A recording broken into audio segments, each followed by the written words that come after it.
안녕하세요. 시사건건 홀수영입니다. 자, 어제 이용수 할머니의 기자회견, 두 번째 기자회견으로 여론이 완전히 뒤집어져 버렸습니다.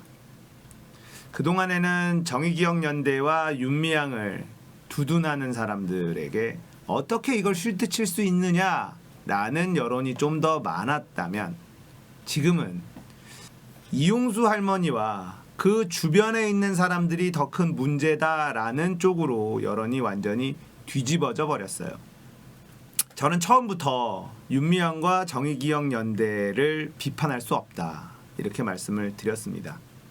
그 이유는 제가 한명숙 전 총리가 대법원 확정 판결을 받았을 때 한명숙이라는 사람을 원망했었고, 또 조국 전 장관의 아이들, 그리고 뭐 사모펀드 이야기들이 막 나올 때도 조국 전 장관이 법무부 장관이 돼서는 안 된다고 생각을 했었던 사람이었습니다. 저는 그냥 언론이 시키는 대로, 원하는 대로 그렇게 생각해 주었던 그런 평범한 대한민국 국민이었던 것 같습니다. 하지만 그 일들이 전부 다 사실이 아님이 밝혀지고 난 지금은 윤미향과 정의기억연대를 공격하는 사람들, 이 사람들을 믿기가 어려웠기 때문에, 그래서 좀 더 지켜봐야 된다라고 생각했습니다. 물론 마음 한구석에는 윤미향도 사람인지라 잘못을 했을지도 모른다, 이런 생각이 분명히 있었습니다. 그래도 조중동이 저렇게 난리를 치고 진중권도 난리를 치니 이건 지켜봐야 된다, 저는 이렇게 생각했습니다. 사안이 애매하다, 이건 어디가 옳은 거지? 라는 것이 헷갈릴 때 세 가지 기준. 첫 번째, 조중동이 길길이 날뛰느냐? 그렇다면 이거는 잘하고 있구나. 두 번째, 미통당이 길길이 날뛰느냐? 그럼 이건 잘하는 거구나. 이제 새로 올라온 기준 세 번째, 우리 척척석사 진중권이 날뛴다. 그럼 이것도 잘하고 있는 거구나. 이 세 가지 지표를 애매한 상황에는 딱 바라봅니다. 이번에 윤미향과 정의기억연대도 조중동, 미통당, 척척석사 다들 공격을 해댑니다. 그렇다면 높은 확률로 윤미향과 정의기억연대는 큰 잘못을 하지 않았을 확률이 높다. 이건 저만의 그냥 지표입니다. 과학적이지도 않고요. 하지만 지금까지 쭉 오면서 이 지표는 아직까지 틀린 적은 없네요. 자, 지금 여러 가지 의혹들이 계속 나오고 있는데, 뭐 집이 5채다, 뭐 이런 얘기도 나오고요. 근데 그 중에 그 5채 중에 2개인가 3개는 팔았고, 제일 비싼 게 2억대 아파트입니다. 요즘에 2억짜리 아파트 가지고 집이 있다라고. 곽상도가 공격을 합니다. 이분 유서대필 사건 공작의 달인이죠. 그리고 할머니들 위안부와의 일본의 그 협상, 불가역적 이거 했을 때 민정수석이었어요, 곽상도는요. 그런데 갑자기 위안부 할머니 옆에서 위안부를 위하는 것처럼 등장을 했다? 이건 뭐 거의 이것만으로도 게임이 끝난 거다, 이렇게 생각을 하는데, 자, 이 사람들이 노리는 건 뭘까? 자, 윤미향은 이렇게 했어야 되는 거예요. 자, 이사를 하려고 집을 팔았는데 차액이 발생을 했어요. 그러면은 이 차액을 이사하는 데 사용하지 말고 위안부 할머니들한테 기증을 하고, 윤미향과 그 가족들은 더 가난하게 그냥 라면이나 피죽이나 먹고 그렇게 살았어야 되는 거예요. 그랬어야 얘네들이 만족하는 겁니다. 얘네들의 머릿속에는 이런 프레임을 이용하려는 나쁜 술수가 들어있는 거예요. 시민운동하는 사람이 집을 사? 2채나 있어? 유학을 보내? 이게 얘네들의 프레임입니다. 이건 친일파들이 독립운동가들에게 썼었던 공격 패턴 똑같아요. 어제 이용수 할머니의 기자회견에서 일본 언론이 200명이 왔습니다. 누구를 위한 정의연과 윤미향의 공격인지 답이 나와버린 거예요. 그런데 일본 언론들이 별 소득 없이 그냥 갔습니다. 일본 언론들이 원했던 이용수 할머니의 대답은 무엇이었을까요? 윤미향이 이 정의기억연대 정의연을 통해서 비리나 횡령 이런 것들 했었던 증거가 나오길 바랬을 겁니다.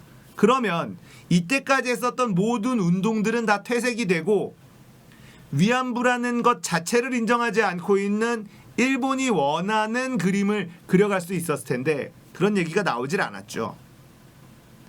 지금도 댓글을 보면 이런 댓글이 많습니다. 본인 통장으로 돈 받았다는데 이건 어떻게 해명할 거냐, 뭐 몇 억이 비는데 어떻게 해명할 거냐, 뭐 이런 얘기들이 주르륵 나옵니다. 이거 조국 때나 한명숙 때나 똑같습니다. 똑같아요. 검찰이 압수수색해서 다 가지고 갔죠. 그런데 안 나오죠. 아직까지 안 나오면 없다는 게 확실합니다. 이들은 여기를 죽이고 싶어요. 이 토착 외구와 이 친일파들은, 친일 세력들은 여기를 죽이고 싶습니다. 정의기억연대 윤미향이 국회의원이 되는 게 싫어요. 확실한 증거가 있으면 언론 플레이 안 할까요? 무조건 하죠. 무조건입니다. 이기는 싸움에서 속도 조절할까요? 아니요. 한 방에 가서 묻어버리고 그 다음 타겟으로 옮겨갈 겁니다. 그런데 증거를 다 가지고 가서도 아직도 방구만 뿡뿡 끼고 있다? 이거는 없다는 거예요. 조국 전 장관 때도 똑같았습니다. 방구만 뿡뿡 끼면서 여론만 조성하지 나온 게 없어요. 그렇게 묻어버리고 싶었던 조국이나 정경심 교수, 이때까지 단 하나도 확정된 범죄가 없습니다. 앞으로도 없을 거예요. 자, 여러분들, 이 패턴입니다. 우리가 몇 번 속았잖아요. 이제는 그만 속아야 된다. 자, 고급 시계를 봤다고만 하세요. 그 다음부터는 우리가 알아서 해요. 돈가방 두고 나왔다고만 하세요. 그 다음부터 우리가 알아서 해요. 김경수 시연회에 왔다고만 하세요. 그 다음부터는 우리가 알아서 해요. 표창장 발급한 적 없다고만 하세요. 그 다음부터는 우리가 알아서 해요. 유시민에게 돈을 줬다고만 하세요. 그 다음부터는 우리가 알아서 해요. 할머니는 기자회견만 하세요. 그 다음부터는 우리가 알아서 해요. 똑같은 패턴 아닙니까? 여기에 또 나가면 되겠습니까? 오늘 아침 뉴스공장에서 김호준은 이렇게 얘기를 합니다. 이용수 할머니의 인터뷰를 다 듣고 또 글로 써져 있는 것도 다 읽고 본인이 내린 결론은 주변에 누가 있다. 정신대와 위안부를 구분하려는 것부터가 이거는 누군가 이야기한 것이 틀림없다라고 결론을 내렸습니다. 저도 그 부분이 이상했죠. 정신대. 초반에는 정신대와 위안부가 혼용해서 썼습니다.